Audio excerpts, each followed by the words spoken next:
The US military is finally withdrawn from Afghanistan after 20 years. Are you happy about that? Happy in one way because there was never going to be any military solution in Afghanistan. Anxious that they are leaving. Without a political settlement, there's a possibility of civil war. What would a political settlement look like?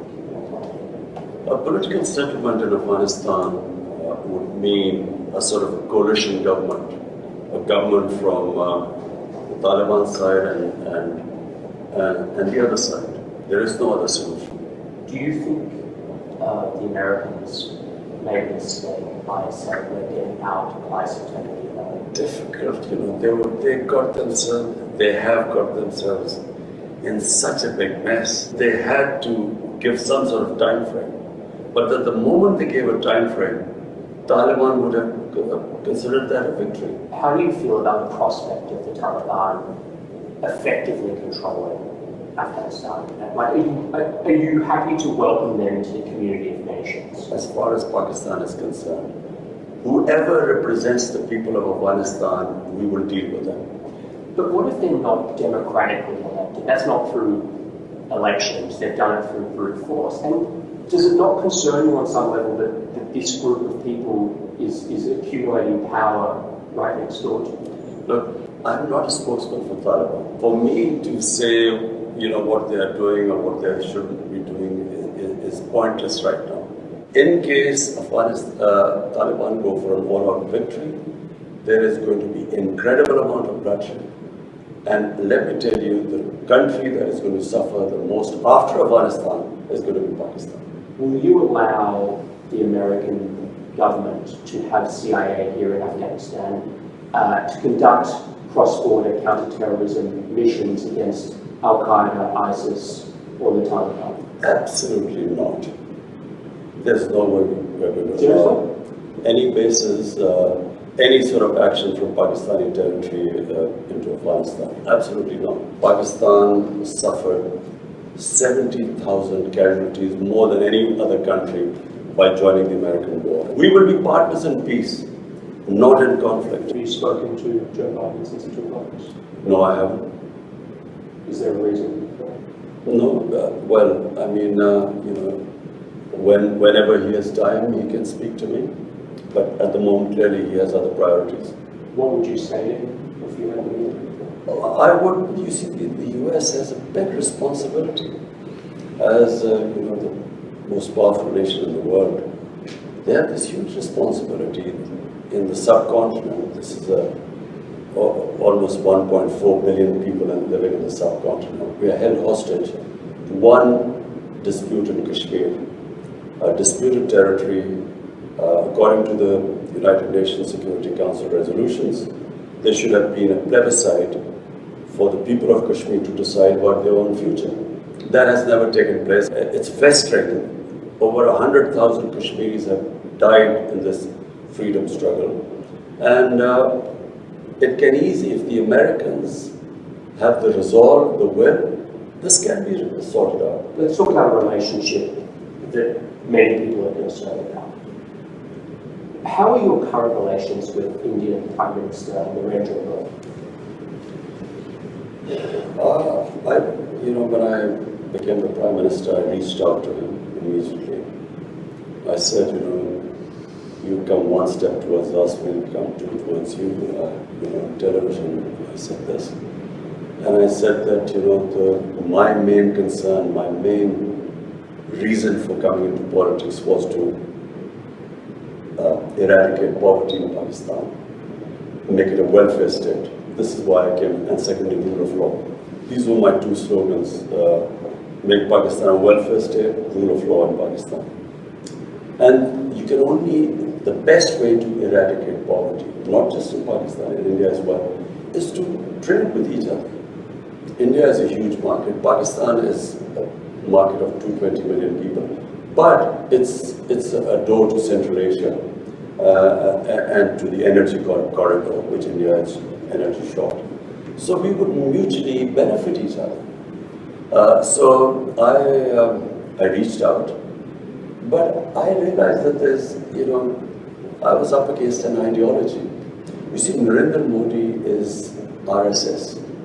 RSS is the party which was formed in the 20s, which idealized the Nazis. You can even Google it. The founding fathers looked up to Hitler and the Nazis and racial purity and all that sort of that ideology. And so we came up, and my government came up against this brick wall.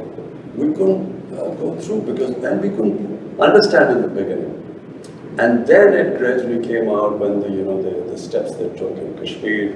Unilaterally, they took away Kashmir statehood in 2019, August 5th, 2019. And so since then, we have there's a freeze on our relationship. We cannot start talks until they go back, they take back the steps they took on 5th August 2019 when they unilaterally took away the statehood of Kashmir. I want to ask you about something you talked about on live television. It was a very serious and painful issue. You were asked about the epidemic of sexual violence and rape in Pakistan.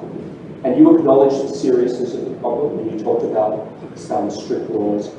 You were also quoted as saying that the practice of women wearing veils, quote, is to stop temptation. Not every man has willpower, you said. If you keep increasing the vulgarity, it will have consequences. This created, as you know, a bit of an uproar, and you were accused of rape victim blaming. How do you respond to that? It is such nonsense. What was I saying? I said that the fastest crime, when I first came into power, I asked the heads of police, what is, the crime figures. The crime that was rising the fastest was sex crime. Sex crime was not just rape, it was child abuse. Child abuse was really what really shocked me. And the disturbing thing was that barely 1% got reported. The families of the victims, whether they were girls or whether they were children who were being abused, were so embarrassed that they would not report it. So therefore, what I was saying was that law enforcement can then basically only deal with less than 1%. The rest the society has to deal with. And the society through awareness. And I never said veils, this was never said. I said the concept of parda. Concept of parda is avoid temptation in the society. So, and I went further. We don't have discos here, we don't have nightclubs. You don't have any, like in Western societies, you don't have any places where boy meets girl. So it is a completely different society, way of life here. So if you raise temptation in the society to the point, and all these young guys have nowhere to go, it has consequences in the society which were reflected in the crime chart. So one, you fight sex crime through law enforcement, but because the majority, and majority means 99% of sex crimes are not reported, and this is according to the police officers. So therefore, the society, public, schools, awareness, teachers, media, everyone must join in, because that's how we will sort of raise awareness against sex crimes. So the concept of, I used clearly, I know exactly what I said. I said the concept of parda. Parda is not just, it's to reduce temptation in the society. So this is what I'm trying to get, is the clarity, and I'm glad that you can explain this. What are the forms of temptation that need to be curtailed to stop the rise of rape? For one, and remember, rape is less. Okay, sexual violence. What are the forms of temptation? So child abuse is much more than rape. Okay. So these were the shocking things. So, for instance, one thing we also discovered, because then we did a bit of research on mobile phones. Right. Children have mobile phones. Material available on mobile phones. Children have never been, they've never seen such material in human history.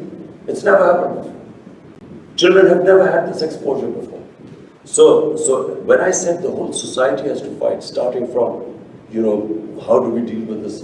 And by the way, we are now trying to find out how to control content on the social media.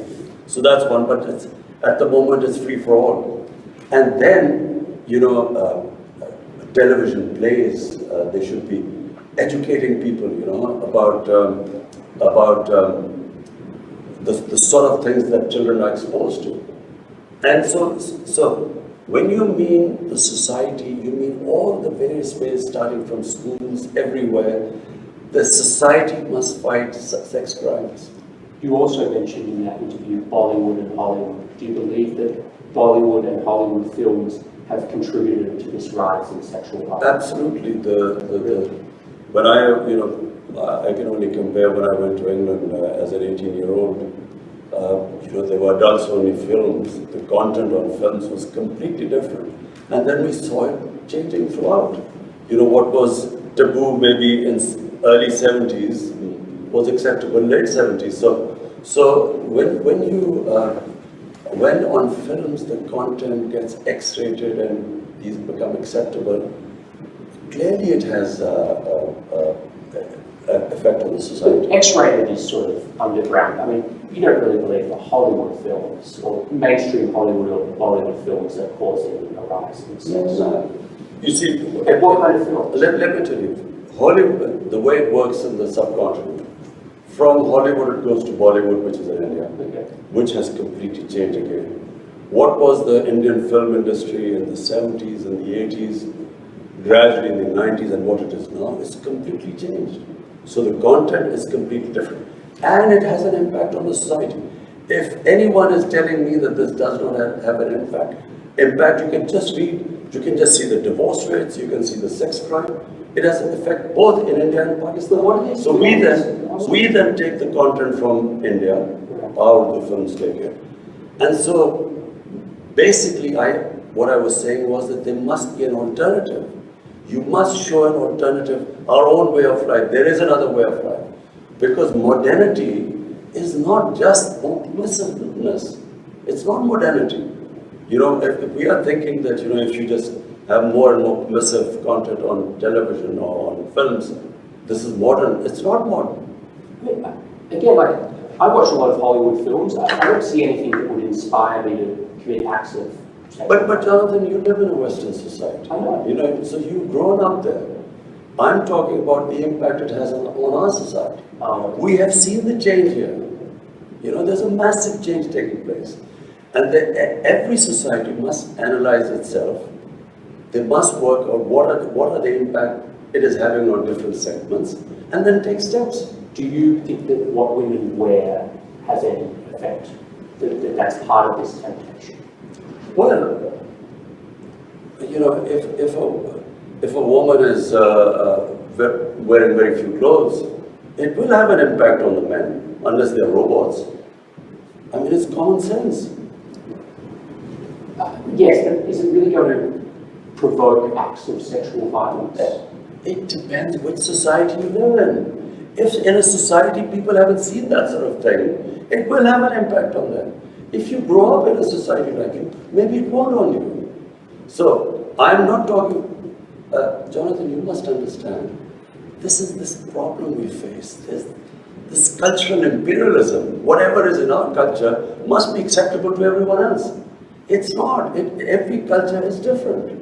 And therefore, when you introduce things in a culture, it has different impact there. Forgive me, when you were a cricket star, you were seen as a playboy, there were photos of you with your shirts off in your bedroom. It's a bit rich. Jonathan, this is not about me. It's about my messenger. Don't you feel like it's a bit rich for you to say Jonathan, listen, it's about my society. My priority is how my society behaves, what reactions are caused in my society. So when I see sex crime going through the roof, it's not just me. We bring people, sit down and we discuss it from different sectors of the society.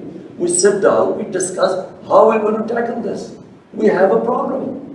Now, are you going to tell me that I'm going to sit back and say, okay, we have this rising sex crime, but because of Australia, it doesn't have any impact, so we should do nothing about it. It is having an impact in my society. We have to do something about it. It doesn't mean what Imran Khan did 40 years or 50 years ago, so it's hypocrisy.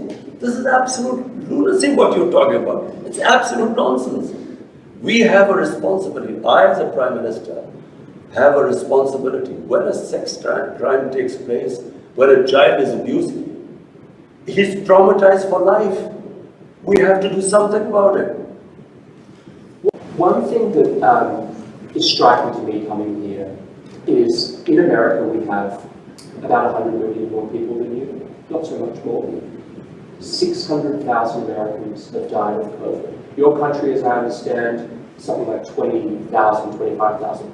You've done objectively vastly better than the United States with COVID. Why? Well, first, as someone who believes in God, we are very thankful because there's so much you can do, and then there's something which is the twilight zone, which is beyond you. So you can only try your best. So what happened? When we saw these people ending up in hospitals, COVID raging through Europe, Spain and Italy were the first two countries where you saw hospitals full. There was a big temptation in Pakistan by all other politicians, leaders, opposition, that we should clamp down, we should total lockdown like it was happening in Italy. And so, even though I kept asking what will happen to our poor people who are daily wages, 70%, 75% of our workers are in the informal economy. Daily wages, weekly wages. So, and watching what was happening in Europe, there was a clampdown, smart lockdowns. We then had... What's a smart lockdown? So we had this control and command center where we accumulated daily all data coming from Pakistan. So we got the Pakistan Army involved, all the provinces involved. We would get daily data. We had our doctors sitting there, infectious disease specialists, and they were monitoring the whole thing. And what we did was we would have these hot spots where there was, and we would try and lock them down. But we did not lock down everyone. And that's why we saved our economy from, we would have been destroyed. We already were suffering. Pakistan already had a dire economic situation. Had we locked down, our economy would have just gone belly up. So we saved the economy, and at the same time, because you cannot lock up hungry people, our lockdowns were more effective. India, on the other hand, their Prime Minister gave a 4-hour notice and just imposed a curfew on it. So there were these people, millions of people walking on the roads, clusters, and he did not think what would happen to the poor people. You can't, 6, 7 people living in one room. How do you lock them down? And then if you do not provide them food, how long can you keep them inside? So therefore, our balanced approach actually saved us.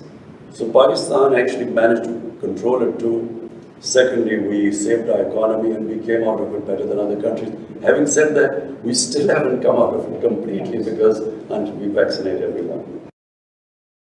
What's your dream for Pakistan? I repeat, the dream is to raise people out of poverty. That's my biggest, which is why I think what China has done is brilliant, and we've studied all the steps they took for people to get out of poverty. So that's number one. There's nothing worse than poverty in society. Everything else is secondary. And then is rule of law. And rule of law is very important because, in my opinion, the countries remain poor because they don't have rule of law. There's a very interesting report by the Secretary General, UN Secretary General's fact-eye panel. And this investigated what is happening, the flight of capital from developing world every year. From these poor countries, $1 trillion moved towards Western societies and towards Western capitals and offshore accounts. So this is and it happens because there's no rule of law, because the powerful can use the system and siphon off this money. Your predecessor did that. The two families that basically ruled Pakistan for 30 years. I mean, they're just taken billions of dollars out of Pakistan.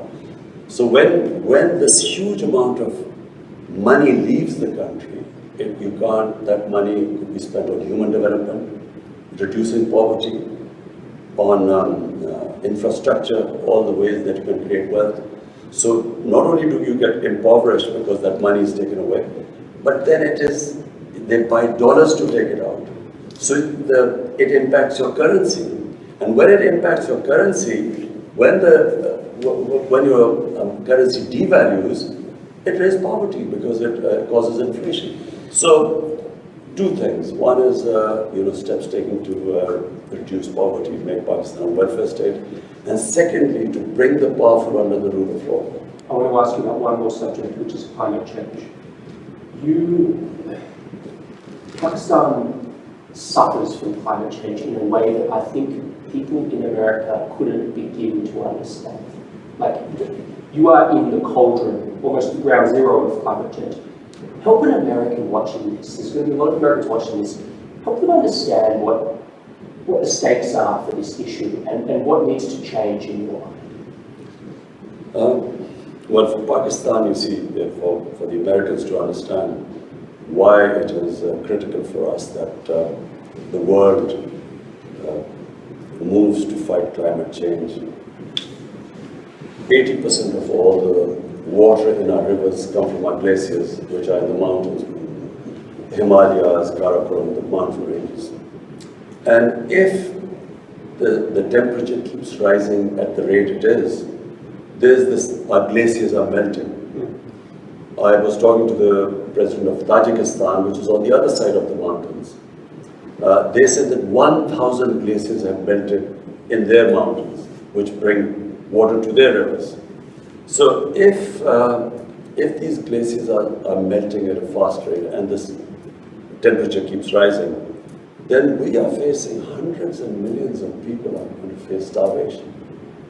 So not just Pakistan, I mean India will face the same thing because their Ganges plain is again hundreds of millions of people and they depend on the water from the Himalayas too. So this is the big problem. But Pakistan's contribution to global warming is minuscule. Our emissions are less than 1%. 1 billion from 2013 to 18. Now we planted already another billion, and now we're going for 9 billion more. So the idea is that we should do our best to fight climate change.